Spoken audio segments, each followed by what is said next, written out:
Welcome है आप लोगों का स्टडी विद अम्माज चैनल पे। जिस तरीके से आपने देखा कि हमने पाकिस्तान अफेयर का लेक्चर नंबर 1 जो कि प्री पार्टीशन से बिलोंग करता है उसे अपने चैनल पे अपलोड कर दिया था, और इसी तरीके से हम तमाम लेक्चर्स अपने चैनल पे अपलोड करते रहेंगे। इसमें हम कोशिश करेंगे कि हम हर एक सब्जेक्ट का सिलेबस कवर करवा दें।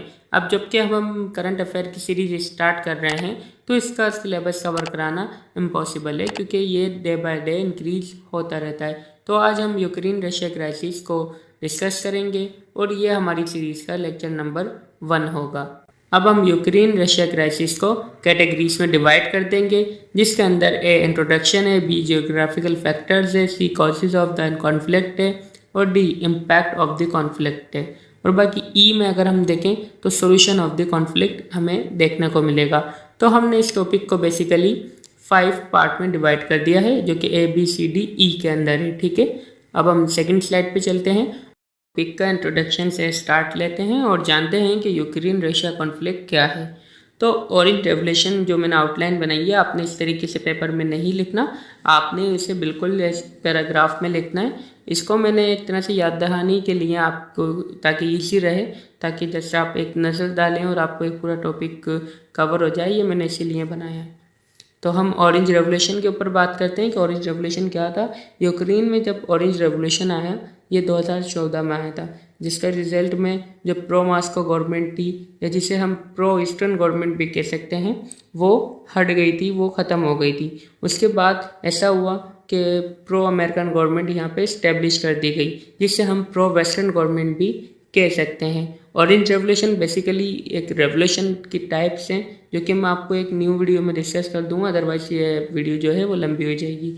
तो अब टाइप्स ऑफ गवर्नमेंट पे बात करते हैं। टाइप ऑफ गवर्नमेंट जो थी वो एक प्रो मॉस्को थी, ठीक है, और जो थी दूसरी वो प्रो अमेरिकन थी, या प्रो ईस्टर्न और प्रो वेस्टर्न भी कह सकते हैं। अच्छा, क्राइमिया पे बात करते हैं। तो जब क्राइमिया पे इन्वेंशन हुई, किसने की थी?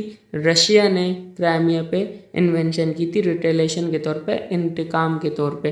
क्योंकि जब उसने देखा कि भाई ये रेवोल्यूशन के बाद, ऑरेंज रेवोल्यूशन के बाद यहाँ तो अमेरिकन रिजीम आ गया है, तो उसने इंतकाम के तौर पे क्राइमिया पे इन्वेंशन कर दी, इन्वेट कर दिया, जिसने उसने बहुत सारी एरियाज को कैप्चर कर लिया था। और एक ही उसके साथ एक सेवास्टोपोल, जो कि एक नेवल बेस जगह है यूक्रेन की, उसे भी कैप्चर कर लिया और वहाँ अपनी मिलिट्री जो थी वहाँ मोबिलाइज कर दी। वहाँ मिलिट्री ये लोग लेके आ गए थे, जो कि ऑलमोस्ट 1 लाख ट्रॉप्स के करीब थी। तो ये जब उन्होंने वहाँ मोबिलाइज करी तो यूएसए ने एक्शन लिया। अगर कोई एक्टिविटी हुई तो उसका रिजल्ट हार्श होगा। ये यूएसए का स्टेटमेंट था कि अगर आपने क्राइमिया पे और सेवास्टोपोल पे कोई ऐसी एक्टिविटी की जो कि इलीगल हो, तो यूएसए उसका भरपूर जवाब देगा। तो अब हम इसकी अपना सेकंड स्लाइड पे चलते हैं, जो कि ज्योग्राफिकल फैक्टर्स है। ज्योग्राफिकल फैक्टर्स में मैं आपको बता देता हूँ कि यूक्रेन जो है वो ईस्टर्न यूरोप का स्टेट है, और ये रशिया के बाद सबसे बिग स्टेट है ईस्टर्न यूरोप का। तो यहाँ पे आप देखें तो इसके जो ईस्ट में है वो अपना रशिया है, वेस्ट में पोलैंड है, और जो कि अगर हम साउथ ईस्ट में देखें तो इसके रोमानिया है, ब्लैक सी है, और ये क्राइमिया। देखिए क्राइमिया आप किधर है और यूक्रेन किधर है। जब उसने यहाँ पे, मतलब रशिया ने यहाँ इन्वेट कर ली, तो फिर ऐसा हुआ कि ये जो जगह थी, यहाँ सेवास्टोपोल है जहाँ मैंने मार्क किया। ये सेवास्टोपोल एक नेवल बेस स्ट्रेटजी है, जो कि बहुत ही ज़्यादा इम्पोर्टेंट है यूक्रेन के लिए, और ये यूक्रेन का पार्ट है सारा। ठीक है, अगर आप थोड़ी सी कन्फ्यूज़न हो गई हो तो आप वीडियो को दोबारा से तो प्ले करके देख सकते हैं। ठीक है, तो साउथ ईस्ट में रोमानिया है, और जो कि वेस्ट में जो है वो पोलैंड है, और यहाँ पे इसके ब्लैक सी भी है, आपको दिख सकता है। तो ज्योग्राफिकल फैक्टर से जो यूक्रेन है वो बहुत इम्पोर्टेंट है ईस्टर्न यूरोप स्टेट में, और रशिया के लिए भी। ठीक है, तो अब हम कॉजेज ऑफ द कॉन्फ्लिक्ट पे बात करते हैं। कॉजेज ऑफ द कॉन्फ्लिक्ट बहुत ही ज़्यादा इंपॉर्टेंट होते हैं किसी भी टॉपिक के। अगर आपको इसको याद करना हो जैसे फिंगर टिप्स पे, तो आपको मैं एक सिंपल सी मतलब एक टिप दे देता हूँ। वो इजी ये है कि आप इम्प या ई है या आई है या एम है और ये P है, ठीक है। ये मेरी थोड़ी सी हैंड राइटिंग डिजिटल नहीं हो पाती है, तो बस ये MP याद कर सकते हो, या फिर आप मतलब आप खुद ही शॉर्ट फॉर्म बना सकते हो, लेकिन मैंने इसको बहुत ईजी करके बनाया EIMP। मतलब E से इकोनॉमिक स्ट्रेटजी आ जाएगा, आइडियोलॉजिकल कल्चर आ जाएगा, ठीक है। और जो है वो तीसरा जो है मैं आपको बताता हूँ वो मिलिट्री है, और चौथा पॉलिटिकल है। तो आज हम इकोनॉमिक फैक्टर्स के बारे में पढ़ते हैं, ठीक है, कि आखिर कॉन्फ्लिक्ट के रीजंस क्या आते हैं। तो सबसे पहले हम बात करते हैं इकोनॉमिक की। तो यहाँ जो नेशनल रिसोर्सेज है वो कॉल्स हो गई और मिनरल्स हो गई, यहाँ बहुत ही ज़्यादा है, ठीक है। और रशिया इस पे कंट्रोल करना चाहता है, इसी वजह से कि यहाँ की जो इकनॉमी है, यहाँ की एक्सपोर्ट है और इम्पोर्ट बहुत अच्छी है। जब ओबामा प्रेसिडेंट थे तो उन्होंने यहाँ पे बहुत सा वर्क किया। यूक्रेन में उन्होंने कंपनीज बिल्ड की और मिनरल्स पे एक्सेस दी, और USA ने यूक्रेन को नेटो और यूरोपियन यूनियन में भी मतलब उनको इनवाइट किया कि आप इनके साथ मिलके काम करें। जबकि रशिया भी यूक्रेन के नेचुरल रिसोर्सेज में इंटरेस्टेड था, तो उसने भी यूक्रेन को EAEU में इन्विटेशन दी, जो कि यूरोपियन इकोनॉमिक यूनियन है, जो कि रशिया की है, और यूरोपियन यूनियन नेटो USA की तरफ शो करती हैं। तो रशिया ने यूक्रेन को इन्विटेशन दी, लेकिन यूक्रेन ने डिनाई कर दिया और उनके साथ काम करने को मना कर दिया, और उनका जो झुकाव था वो यूरोपियन यूनियन की तरफ था, जो कि रशिया को बिल्कुल भी इनका ये बर्ताव पसंद नहीं आया। अब हम सेकंड कॉजेज़ की तरफ चलते हैं। सेकंड कॉजेज़ जो है वो आइडियोलॉजिकल कल्चर है। इसमें मैंने 3 पॉइंट डिवाइड किए हैं, केवियन रश, रशियन एम्पायर और सेपरेटिस्ट मूवमेंट। रशिया एम्पायर जो थी वो यूक्रेन से ही मर्ज हुई थी, ऐसा यूक्रेन के लोग कहते थे। यूक्रेन को पहले उक्रानिया भी कहा जाता था, और रशियन इसको मदर कहते थे, मतलब एक माँ का दर्जा देते थे, बिकॉज उनकी जो एम्पायर थी रशियन एम्पायर इसी सिविलाइजेशन से इमर्ज हुई थी। 8th सेंचुरी में केवियंस के नाम की एक एम्पायर बिल्ड हुई, जिसमें कीवी जो कि यूक्रेन का आज कैपिटल है, यहाँ एम्पायर इमर्ज हुई थी। डेट्स वाई रशिया यूक्रेन को सेपरेट नहीं होने देता। यूक्रेन खुद को सेपरेट आइडेंटिटी कहता है, और कीवियन की वजह से ही रशियन एम्पायर बनी, ऐसा वो स्टेटमेंट देता है कि रशियन एम्पायर जो है वो कीवियन की वजह से ही बनी थी, जबकि उनका खुद से कोई किरदार नहीं है। 1919 में जब रशिया में रेवोल्यूशन आया और रिफॉर्म्स हुई, जिसमें यूक्रेन के नेशनलिस्ट ने खुद को सेपरेट करने पे बात की और स्टेट की फ्रीडम पे भी बात की, जिसको रशिया ने बहुत गलत वे में लिया, और यूक्रेन को उसने कंट्रोल करना जब से ही स्टार्ट कर दिया था, क्योंकि वो आपने देखा होगा कि आइडियोलॉजी का कल्चर उनका एक लिंक था। हम मिलिट्री फैक्टर के ऊपर बात करते हैं, सेवास्टोपोल और सी ऑफ अज़ोव। ये बहुत ही ज़्यादा इम्पोर्टेंट है। रशिया ने जब क्राइमिया पर इन्वाइट किए और जब इसको कैप्चर कर लिया था, तो उसने सेवास्टोपोल पे मिलिट्री मोबिलाइज कर दी थी, और सी ऑफ अज़ोव के बिटवीन उसने जो उसके दरमियान के जितने भी रास्ते थे वहाँ पे रशिया ने खुद को एक्सपेंड किया, और वहाँ पे मतलब एक्सेस भी उन्होंने काफ़ी हासिल कर ली थी। यूएसए यूक्रेन को नेटो के थ्रू सपोर्ट कर रहा था, ताकि वो रशिया को यहीं पे ही कंटेन कर सके, क्योंकि रशिया मेडिटेरियन सी जो है उसका एक्सेस चाहता था और उसको कंट्रोल करना चाहता था। तो यूएसए ने उसे कंटेन करने के लिए यूक्रेन को सपोर्ट किया, और यूएसए ने $2 बिलियन का पैकेज भी दिया यूक्रेन को, ताकि वो अपने मिलिट्री स्टैंड को एक्सपेंड कर सके और अपना जो डिफेंस है उसको स्ट्रॉन्ग बना सके, और यूक्रेन रशिया को अच्छी तरीके से जवाब दे सके। तो यूएसए ने 3 बिलियन का मिलिट्री एड दिया है अपना यूक्रेन को, और सेवास्टोपोल और सी ऑफ अज़ोव को उसने सिक्योर करने का कहा है।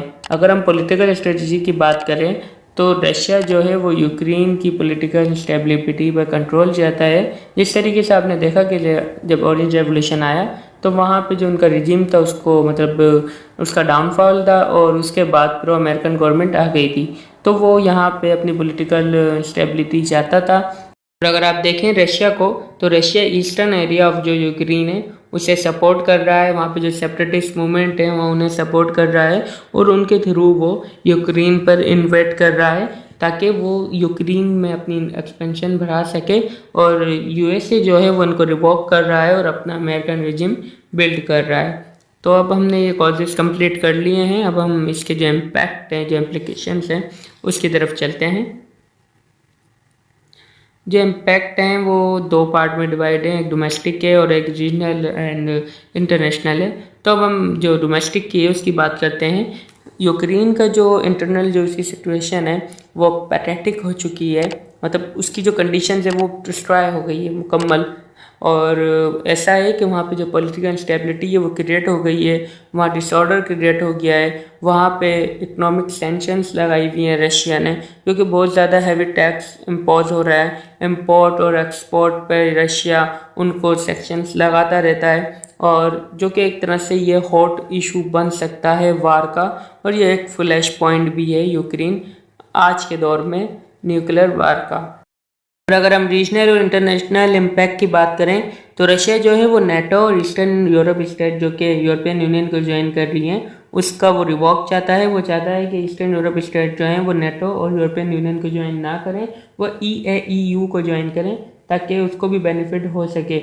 अगर यूरोपियन स्टेट ऐसा नहीं करती हैं तो रशिया के लिए ये थ्रेट है। और यूएसए दूसरी तरफ ईस्टर्न यूरोप स्टेट्स जो हैं उनको नेटो में इंक्लूड करना चाहता है, वो यूरोपियन यूनियन का पार्ट बनाना चाहता है, और उनके लिए डोर स्टेप चेक भी उसने रख दिया है अगेंस्ट रशिया। अगर ये मैटर पीसफुली सॉल्व नहीं होता तो रीजनल डिस्ट्रक्शन फेस करेगा। पुतिन ने एक पॉलिसी दी थी जिसे पॉलिसी फॉर नेबरहुड्स भी कहते हैं, जो कि रेस्पेक्टेबल नेबर्स के लिए थी, और इसमें अदर्स कंट्रीज़ जो कि रीजनल कंट्रीज़ हैं उनके साथ रिलेशन कॉपरेशन की बात की थी। लेकिन अगर रशिया यूक्रेन पर इन्वेट करता है तो वो पॉलिसी बिल्कुल डिस्ट्रॉय हो जाएगी, तबाह हो जाएगी, और अदर स्टेट जो कि रशिया को सपोर्ट करते हैं वो ये समझेंगे कि रशिया जब अपनी एक खुद की पॉलिसी को मतलब उसके ऊपर मुकम्मल नहीं उतर सका तो वह हमारे जो एग्रीमेंट्स हैं, जो हमारे सीज फायर हैं, वो इस पर कैसे उतरेगा। तो एक सोचने वाला पॉइंट ये भी है।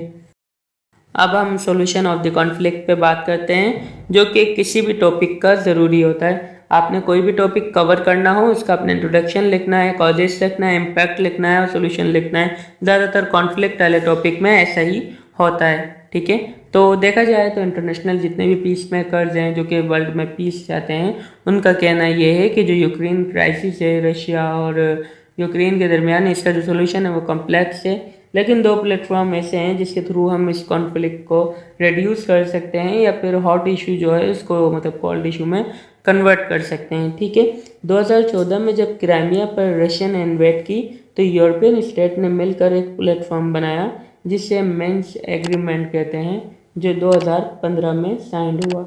इसमें यूएसए और यूक्रेन में जो इतने भी थोड़ी सी बातचीत थी उस पर भी बात हुई, और यूक्रेन एंड रशिया में जो सेपरेटिस्ट मूवमेंट जो चल रही थी उनका इशू भी रिजॉल्व कराया गया। देन मिन्स्क 2 बनाई गई। ये एक और प्लेटफॉर्म था जिसे नॉर्मंडी भी कहते हैं, जिसमें फ्रांस था, जर्मनी था, रशिया था और यूक्रेन था। तो ये स्टेट जितने भी इनमें इंटरनल इशू होंगे या एक्सटर्नल इशू होंगे एक दूसरे के दरमियान होंगे तो ये उसको पीसफुली सॉल्व करेंगे और ये उसके पाबंद होंगे अकॉर्डिंग टू मिन्स्क एग्रीमेंट। तो इस मिन्स्क एग्रीमेंट के थ्रू हम इस कॉन्फ्लिक्ट को इसी रीजनल इस रीजन में मतलब सॉल्व कर सकते हैं या इसको रिड्यूस कर सकते हैं।